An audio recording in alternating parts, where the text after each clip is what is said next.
함께 읽은 시편 94편에 있는 이 말씀을 통해서 하나님께서 주시는 은혜를 우리가 함께 나누기를 원합니다. 여러분, 오늘 이 시편 94편 말씀에는 말씀대로 자기 백성을 보호하시고 보복해 주시는, 원수 갚아 주시는 이 하나님의 은혜에 대해서 노래를 하고 있습니다. 사실 여러분, 이 아담이 범죄한 이후에 이 땅에 있는 모든 사람들은 죄악이 관영한 곳에 살게 된 겁니다. 죄가 우리를 지배하게 되었을 때, 다 죽는 존재가 되었을 때 이 땅은 죄악이 관영한 그런 땅이 되었고, 어느 시대든 간에 시대를 불문하고 이 땅에서 죄와 욕심을 이기는 사람이 아무도 없습니다. 죄와 욕심과 이 죽음의 지배를 받고 살아가는 그런 존재가 되어버린 것이죠. 그래서 하나님께서 이 말씀을 통해서 우리를 구원하지 않는 한, 이 말씀을 통해서 회개하지 않는 한 어떤 사람도, 어떤 인간도 이 죄의 굴레에서 절대로 벗어날 수가 없게 된 겁니다. 그래서 여러분, 이 땅에 있는 어떤 종교나 우상이나 미신이나 어떤 학문이라 할지라도, 또 철학적인 어떤 학문도 이 죄와 이런 고통의, 인생의 고통의 문제를 해결할 수 없습니다. 그리고 이 죄와 이 죽음의 고통에서 벗어나려고 아무리 발버둥을 쳐본들 이 죄와 이 죽음이라는 이 고통 속에서 아무도 벗어날 수 없게 되는 겁니다. 그래서 우리가 신앙적인 관점에서 볼 때 이 땅을 바라보게 되면 두 부류의 사람이 반드시 있게 되어 있습니다. 이 악한 세상 속에서 그냥 죄와 욕심을 그냥 따라 살아가는 겁니다. 이 세상 사람들이죠. 그 속에서 그래도 한번 잘 돼 보려고, 힘과 권력을 좀 가져보려고 그것을 쫓아가면서 그냥 죄의 법을 따라가는 그런 사람들이 있습니다. 그리고 또 하나의 부류가 있다면 그 속에서 이 죄의 법을 따라가지 않으려고, 또 하나님의 법을 따라 살려고 계속 영적인 싸움을 하며 살아가는 사람들이 한 부류가 있다는 거예요. 이 두 부류 사람이 반드시 있게 되는 거죠. 그래서 이런 두 부류의 사람들을 학자들이 하나님 나라와 세상의 나라 이렇게 구분합니다. 하나님 나라 백성, 세상 나라 사람들. 하나님 나라와 세상 나라. 이 세상에는요, 죄의 욕심을 따라가는 세상 나라가 있고, 또 그 속에 이런 영적인 싸움을 해가면서 하나님 법을 따라가는 하나님의 나라와 그 하나님 나라 백성들이 있는 겁니다. 오늘 저와 여러분은 이런 하나님 나라 백성으로 살아가는 것이죠. 근데 여러분, 예수님께서 말씀하시기를 이 세상의 이 길이 너무 넓고 찾는 사람이 더 많다. 하나님의 법을 따라가는 사람은 그리 많지 않다. 현실적인 얘기를 예수님께서 하신 적이 있습니다. 여러분, 마태복음 7장 12절에서 14절까지 보시면요, 예수님이 그렇게 말씀하셨어요. 여러분 한번 찾아보시겠어요? 마태복음 7장 12절을 한번 찾아보십시오. 이 땅에는 두 부류의 사람이 있는데 넓은 길을 가는 사람이 있고 좁은 길을 가는 사람이 있다. 근데 어느 쪽이 더 많으냐? 예수님께서 말씀하셨으니까 이건 진리겠죠.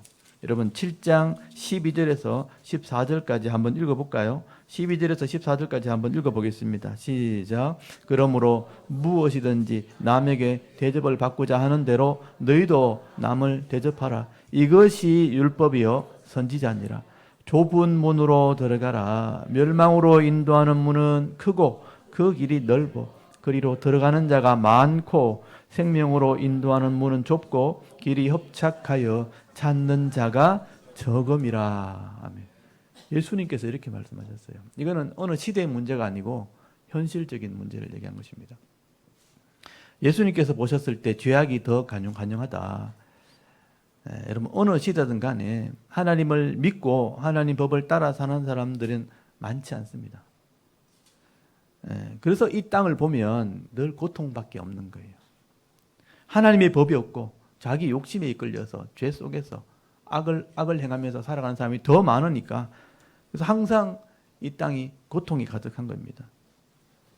그래서 여러분, 오늘 이 시편 기자가 볼 때 하나님의 사람들이 이 땅에서 더 고통을 당하는 것처럼 보인다는 거예요. 왜냐하면 불신자가 더 많으니까. 하나님을 인정하지 않는 사람이 더 많고 또 그 길이 더 넓고 그 찾는 자가 더 많은 거예요.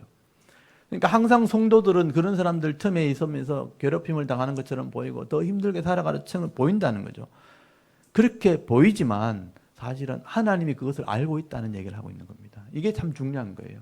하나님이 알고 계시고 그 하나님의 사람들을 위해서 하나님께서 도와주시고 은혜 베풀어 주시는 은혜가 있다는 것을 지금 오늘 노래를 하게 되는 거예요. 그게 오늘 이 시편 주제의 가장 핵심입니다. 여러분 1절 말씀 한번 보십시오. 그래서 그렇게 우리를 도와주시는 하나님을 이 시편 기자는 뭘로 표현하냐면 복수하시는 하나님 이렇게 표현해요. 복수하시는 하나님, 보복하시는 하나님, 원수를 갚아주시는 하나님. 여러분 1절에 보니까 여호와여, 여호와가 하나님 이름이죠. 여호와여 복수하시는 하나님이여, 복수하시는 하나님이여 빛을 비추어 주소서라고 이 시를 시작을 하게 됩니다.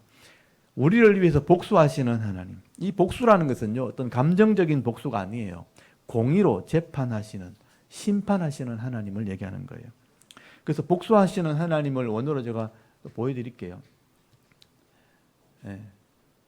엘이라는 말은 하나님이란 신이란 일반적인 신이란 뜻이에요. 그리고 네카마, 나캄이란 말인데 원래는 이게 보복한다, 복수한다, 원수 갚는다 이런 뜻이에요. 근데 여호와, 이런 분이 여호다 이렇게 표현하죠. 우리가 믿는 여호와는 신이신데 보복해 주시는 신이다 이렇게 표현하는 거예요. 이게 시의 출발이에요. 여러분 하나님은 이 세상의 권세를 가진 사람들처럼, 이 세상의 왕들처럼 어떤 힘을 가지고 있다 그래가지고 막 감정적으로 복수하는 그런 하나님은 아니에요.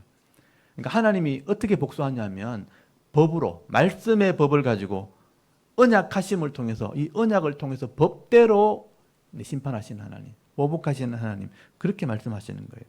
그래서 우리가 믿는 이 하나님은 법대로 보복을 하시니까 재판하시는 거, 정확하게 표현하면 공의 하나님, 공의로운 하나님, 공의로 재판하시는 하나님, 그렇게 우리가 인식을 하고 믿는 겁니다. 여러분 하나님께서는 그냥 무지하게 힘으로 사람을 죽이고 감정적으로 사람을 이렇게 막 괴롭히는 그런 신이라면 우리는 하나님을 잘 보여야 되는 거예요. 무자비하게 죽으면 안 되니까. 그래서 막 싹싹 빌든지 아니면 정성을 막 바치든지 내가 최선을 다해가지고 막 감동을 시켜가지고 그렇게 막 신앙생활을 해야 되는 거예요. 근데 우리가 믿는 하나님 그런 하나님이 아닌 거예요. 그래서 2절 한번 보십시오. 세계를 심판하시는 주여라고. 이 재판이라는 뜻이거든요. 쇼페팀이라는 말인데 재판한다. 재판하는 주여 일어나사 교만한 자에게 마땅한 벌을 내려달라. 마땅한 벌을 주십시오라고 기도를 합니다. 여기 세계란 말은 모든 땅에 있는, 이 땅에 있는 모든 사람들이란 뜻이에요. 한 사람도 빼지 않고 이 땅에 있는 모든 사람들을 하나님께서 말씀대로 재판해달라. 이 재판해달라란 말이 내가 이거 원어를 좀 보여드릴게요. 샤파트랍니다. 샤파트. 이게 사사기 할 때, 샤사할 때 나오는 말이에요. 쇼페팀. 이 샤파트란 말에 복수가 붙으면 쇼페팀이란 말이 되거든요. 사사들, 재판관들 이렇게 되는 거예요. 그래서 이거를 사사기라고 번역했거든요. 재판하는 사람들. 이 사사란 말도 한문으로 번역해가지고 선비사자에 사사죠. 선비사자에 서성사자 이렇게 썼거든요. 조금 원문과 좀 다르게 번역을 했는데 재판하는 사람들이란 뜻이에요. 그러니까 재판한다는 자체가 법대로 한다는 뜻이거든요. 이게 하나님의 속성이다 하고 말씀하게 되는 것입니다. 그래서 하나님은 말씀대로 재판을 하기 때문에 마땅히 벌을 받을 자에게 심판하시는 분이 바로 하나님이에요. 그래서 이 시편 기자가 이런 심판을 통해서 악한 자, 죄인들을 심판해달라. 그래서 죄인들을 고발하는 내용이 3절부터 나오는 거예요. 이런 악한 사람도 있는데 하나님 좀 심판하십시오 라고 말하는 거예요. 여러분 3절부터 보시면요, 악인들의 모습을 설명합니다. 여호와여 악인이 언제까지 개가를 부르리까, 성전가를 부르리까. 그들이 마구 짓거리며, 이 짓거린다는 표현을 썼는데 사실은 이게 좀 과격한 번역입니다. 짓거리며 오만하게 막 떠들며 죄악을 행하는 자들이 다 자만하나이다. 이건 악인들의 모습이죠. 여러분 악인들이 언제까지 개가를 부를 겁니다. 그러니까 악인들이 성공을 한다는 거예요. 사실 악인들이요, 약사 빠르게 막 불법을 행하고 편법을 행하면서 사람들을 막 짓밟고 막 다 빼앗는 거죠. 그러니까 개가를 부른다는 게 원래 뜻은 벌쩍벌쩍 뛴다, 기뻐한다 이런 뜻이거든요. 악인들이 막 죄를 지어가지고 성공해가지고 막 잘되게 왜 이렇게 내버려 두는 겁니까? 언제까지 그렇게 할 겁니까? 그렇게 잘난 척하고 오만하고 자만한 말을 이렇게 한다는 거죠. 아마 시편 기자가 볼 때도 답답했던 모양이에요. 그런 번역을 한 거예요. 그런 말을 한 거예요. 그래서 시편 기자가 볼 때도 하나님을 믿지도 않고 두려워하지도 않고 하나님을 무시하는 사람들이요 말을 막 한다는 거예요. 여기 보면 짓거린다는 표현을 쓰는데 원래는 쏟아난다, 분출한다 이런 뜻인데 이걸 짓거린다는 말로 번역을 한 거예요. 굉장히 이제 과격하게 번역한 거죠. 그래서 그때나 지금이나 악한 자들은요 항상 이 힘을 가졌으니까 잘난 척 한다는 거예요. 오만하기도 하고 자만하게 말하고 다닌다는 겁니다. 그리고 5절에 보면요 성도들 막 괴롭혀요. 여호와여 그들이 주의 백성을 짓밟으며 그랬죠. 주의 소유를 곤고하게 하며 라고 말씀합니다. 여기 주의 백성들 하나님 믿고 하나님 말씀대로 법대로 살려고 하는 사람들, 거룩한 삶을 살려고 하는 그런 사람들을 짓밟는다는 표현이 뭐냐면요 어깨버린다, 완전히 짓눌러 버린다 이런 뜻이에요. 그러니까 이 악한 사람들이요 성도를 보면 막 어깨버리는 거, 박살내버리는 거예요. 그리고 곤고하게 만든다는 게 뭐 괴롭힌다, 늘 힘들게 만들고 상처 준다 이런 뜻이에요. 그들의 소유 재산들을 강탈을 합니다. 막 강탈하고 빼앗고 욕심을 부리는 거죠. 그리고 6절에서 7절까지 보십시오. 하나님 말씀을 조금 더 존중히 여기잖아요. 과부와 나그네를 죽이며 고아를 살해하며 말하기를 여호와가 보지 못하며 야곱의 하나님이 알지 못하리라 이렇게 말하고 다닌다는 거예요. 하나님을 부정하는 거죠. 여기 과부나 고아와 나그네는 가난한 자를 배려하는 게 율법이거든요. 근데 그걸 존중히 여기지 않는 거예요. 막 살아가는 겁니다. 하나님 말씀을 조금 더 존중히 여기지 않고 거역하는 삶을 살면서도 입으로는 하나님 없다, 하나님 우리 모른다, 알지 못한다, 보지 못한다 이렇게 말하고 다니는 거죠. 하나님의 존재를 부정하는 겁니다. 그런데 여러분 사실 세상 사람들이 다 이렇게 살아가는 거예요. 많은 사람들이 다 이런 생각을 가지고 살아간다는 거예요. 어느 정도의 차이는 조금 있겠지만 기본적인 생각은 똑같아요. 하나님이 없다고 생각하는 거예요. 그러니까 이 세상에서 잘 살기 위해서 때로는 좀 편법을 취할 수도 있고 악을 취할 수도 있다. 그 정도의 차이지. 근데 악한 사람도 있고 그 정도의 악은 아니지만 죄를 지으면서 살아가는 겁니다.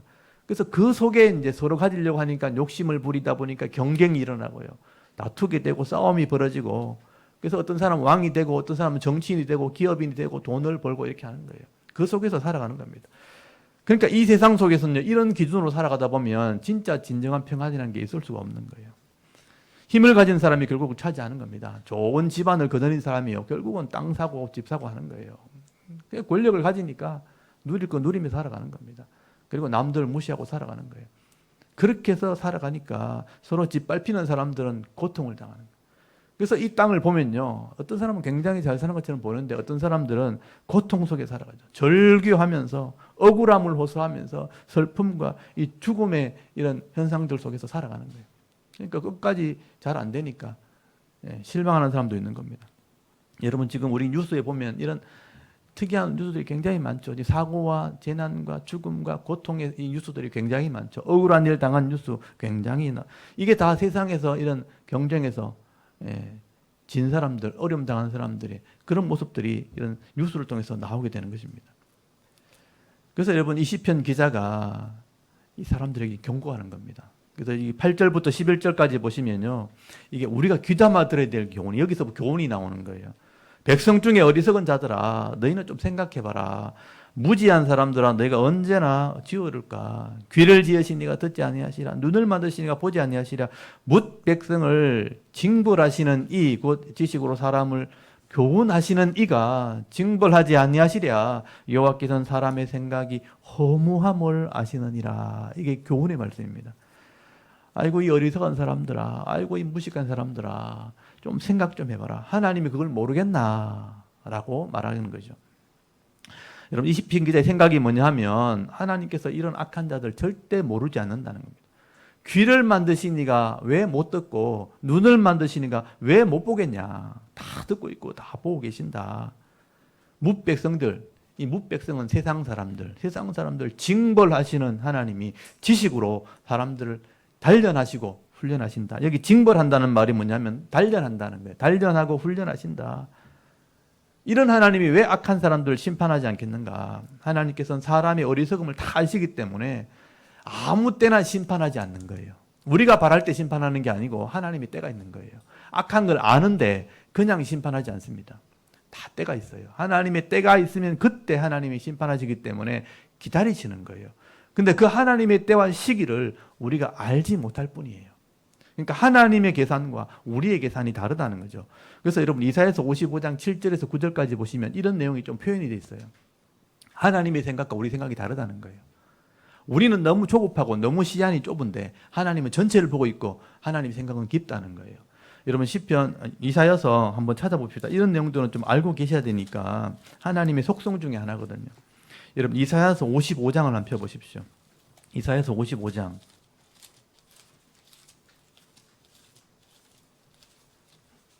이런 이사야서 55장 이런 내용들은 사람들이 거의 읽지 않거든요. 근데 이 속에 굉장히 중요한 진리가 들어있어요. 이사야서 55장 7절에서 9절까지 우리 7절에서 9절까지 한번 읽어볼까요? 시작. 악인은 그의 길을, 불의한 자는 그의 생각을 버리고 여호와께로 돌아오라. 그리하면 그가 긍휼히 여기시리라.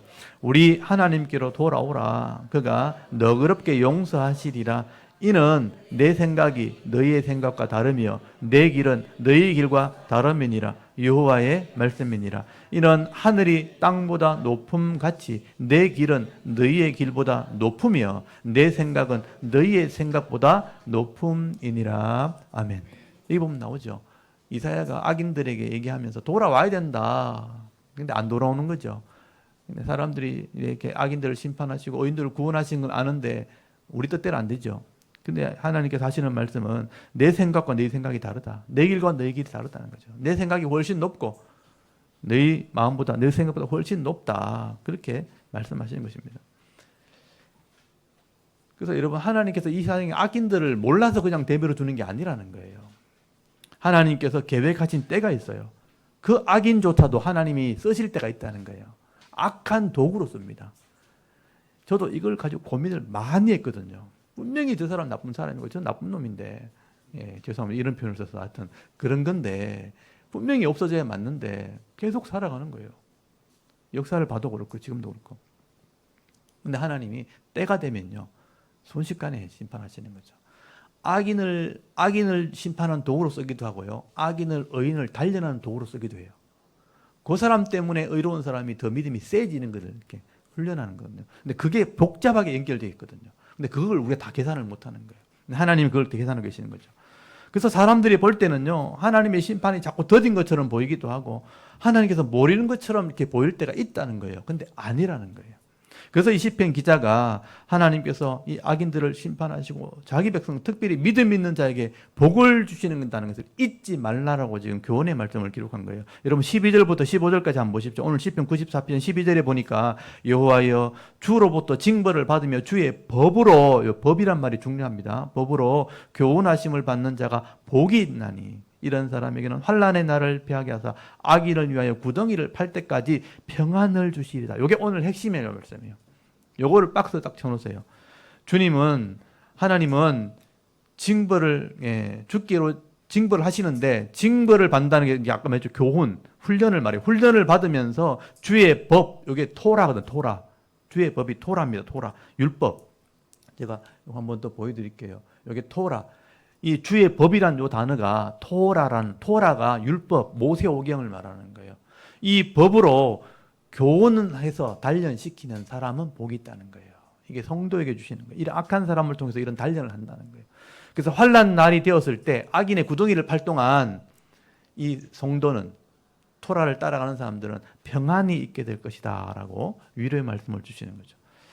그래서 이 징벌이라는 단어가 훈련이라는 단어예요. 단련시키는 건, 단련시킬 때 주의 법으로 교훈하고 가르침을 받는 사람들, 이게 성도거든요. 사실은요. 저는 이거를 이해했어요. 깨달았어요. 그래서 어려움은 죽이려고 오는 어려움이 아니라면 견디면 되는 겁니다. 죽으면 천국 가면 되는 거예요. 근데 죽지 않은데 어려움이 생겼다?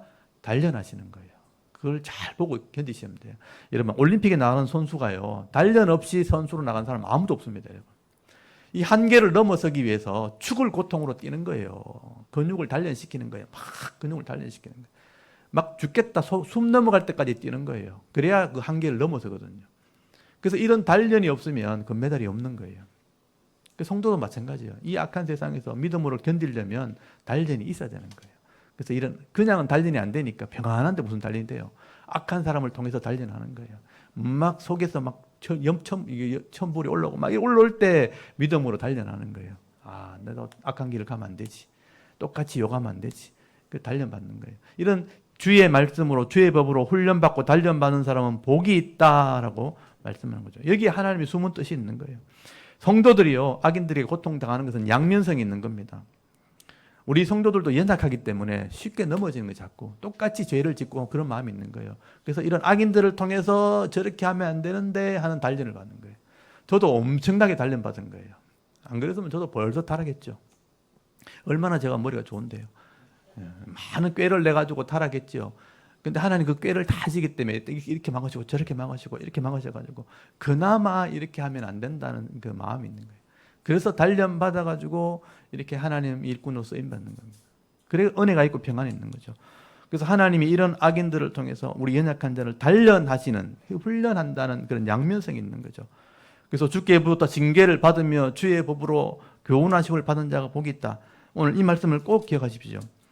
여기 12절 말씀, 여호와여 주로부터 징벌을 받으며, 이게 징벌이 아까 단련이라고 그랬어요. 훈련으로 번역해야 돼요. 훈련을 받으며 주의 법 토라로 교훈하심, 가르침을 받는 사람은 복이 있다. 성도예요, 성도. 이게 복이 있는 겁니다. 진짜 복이 있는 거예요. 정말 훈련된 사람, 성숙한 사람으로 나가는 것이죠. 그래서 이런 고통을 믿음으로 받아들이게 되면 환난 날이 되어도 악인의 구덩이를 팔 동안 우리는 평안을 누리게 된다라고 말씀하게 되는 거예요. 여러분 14절 한번 보십시오. 여호와께서는 자기 백성을 버리지 아니하시며 자기의 소유를 외면하지 아니하시리로다. 심판이 의로 돌아가리니 마음이 정직한 자가 다 따르리로다. 여기 마음이 정직한 자, 그게 성도예요. 여러분이 그렇게 돼야 되는 거예요. 하나님은 절대로 자기 백성을 버리지 않아요. 그 소유된 기업을 잃어버리지 않게 하신다는 거예요. 그래서 마음이 정직한 자, 마음이 정직하다는 건 내 이 본바탕, 심령이 바른 사람을 하나님께서 따르게 하신다. 여러분이 그렇게 돼야 되는 거죠. 오늘 저와 여러분이 이런 믿음을 가지셔야 됩니다. 그러면 여러 가지 단련 속에서 이기는 자가 되어지는 것입니다. 그래서 여러분 16절부터 23절까지는 이 시편 기자의 신앙 고백이에요. 자기도 그렇게 견뎠다는 거예요. 그래서 16절부터 나오는 것은 이 시편 기자의 고백인 것입니다. 이 시를 기록한 시편 기자가 내가 어려움 당할 때, 이런 고난을 받을 때 하나님이 나를 이렇게 지켜줘서 복을 받았다 하는 고백을 하는 건데, 이게 우리 간증이 되는 거죠. 16절에 보니까 누가 나를 그랬으니까 이 시편 기자죠. 나를 위하여 일어나 행악자를 치며 누가 나를 위하여 일어나 악행한 자를 칠까 하는 괴로움을 당했다는 거예요. 많은 사람이 나를 괴롭겠다. 근데 17절에 보니까 여호와께서 도움이 되어주시고, 여호와께서 도움이 되어주셔가지고 그렇게 하놨다면 내가 침묵 속에 들어갔으리라. 우울증에 빠졌으리라. 이 말이죠. 이 침묵이라는 것은 죽음은 아닌데 갇혀 있는 거예요. 갇혀 있게 됐을 거라. 하나님이 나를 도와줬기 때문에 내가 거기서 나온 거다. 여기 18절에 보면요, 여호와께서 미끄러지지 않게 나를 붙들어 주셨다. 19절에 보니까 근심이 있을 때 하나님이 위로해 줬다는 거예요. 내 영혼이 기쁨이 있게 했다. 20절에 보면 악한 재판장들을 거기서 나를 건져 주셨다. 이게 고백입니다. 그래서 23절에 보니까 여호와가 나의 요새가 되시며 하나님이 나의 피할 바위가 되신 분이라 하고 고백을 하게 되죠. 하나님께서 도리어 그들을, 이 악한 자들을 끊어버리셨다. 그들을 진멸해버렸다. 이 간증이죠. 이런 경험을 했다는 것을 고백하게 되는 거죠. 다윗처럼 고백하는 거예요. 여호와가 나의 요새가 되시고 나의 피할 바위가 되신다. 다윗이 이런 고백을 많이 했죠. 여호와는 나의 요새시고 나의 피할 바위가 되시는 분이라, 이런 고백을 하게 되는 겁니다. 여러분, 이게 시편 기자가 경험했던 것이고 이 시편 기자의 신앙 고백이라는 거예요. 저의 고백이기도 합니다. 그런데 여러분, 왜 하나님께서 이런 시편 기자의 요새가 되어주셨고 이런 피할 바위가 되어주셨는가? 그 이유가 뭐냐? 그게 21절이에요. 그들이 모여 의인의 영혼을 치료하고 무지한 자를 정죄하고 피를 흘리겠다. 여기 의인의 영혼이 나오죠. 무지한 자가 나오죠. 이런 사람을 하나님 도와준다는 거예요. 여기 의인이 뭐냐 하면 말씀대로 회개하는 사람들이에요. 우리도 완전하지 않는데, 우리도 죄인인데 하나님 말씀 앞에 엎드리고 회개하면 우리가 의롭게 여김받는 거죠. 우리 영혼이 의롭게 되었을 때, 또 무지한 자, 죄를 짓지 않으려고 애를 사는 사람들, 말씀대로 살려고 애를 쓰면 하나님이 그들에게 도움이 되어주신다. 하나님이 내 편 되어주시는 거죠. 그래서 보복해 주시고 요새가 되어주시고 피난처가 되어주신다. 피할 바위가 되어주신다라고 말씀을 하게 되는 것입니다. 여러분, 오늘도 우리가 이 하나님을 믿고 의지하게 될 때 이 세상은 분명히 악하지만 이 시편 기자와 같이 은혜와 복을 받아 누리는 존재가 되는 겁니다. 여러분이 그 복을 받으시길 바랍니다. 일주일 동안 그걸 경험하셔야 돼요. 그래서 매일 훈련받고 단련받아서 자꾸 성숙한 쪽으로 가야 되는 거예요. 점점 타락한 쪽으로 가는 게 아니고 성숙한 쪽으로 가는 게 성도라는 거죠. 오늘도 여전히 이런 악한 영들이, 사탄이 우리를 위협합니다. 또 하나님을 믿지 않는 자들이요, 악한 영들의 도구가 돼가지고 우리를 다스리면서 우리를 괴롭히는 그런 삶을 살아가게 되죠. 고난을 받기도 하고 억울함을 당하기도 합니다. 그러나 여러분, 공의로 세상을 다스리시고 심판하시는 그 하나님을 오늘 시편 기자와 같이 믿는다면 오늘도 우리의 신앙을 통해 단련 받으시고요, 또 하나님 말씀을 통해서 가르침을 받아 순종하고 나갈 때 나의 도움이 되시고 나를 붙들어 주시고 나의 기쁨이 되어 주시는 그런 하나님으로 말미암아 늘 승리하는 삶, 이기는 삶을 살아갈 수 있는 저와 여러분의 이런 영적인 삶의 모습이 되실 수 있기를 주의 이름으로 축원합니다. 아멘. 우리 잠깐 기도드리겠습니다. 하나님, 오늘도 이 시편 기자와 같이 세상이 점점 악한 것처럼 보이기도 하고 성도들이 더 억울하게 살아가는 것처럼 보이지만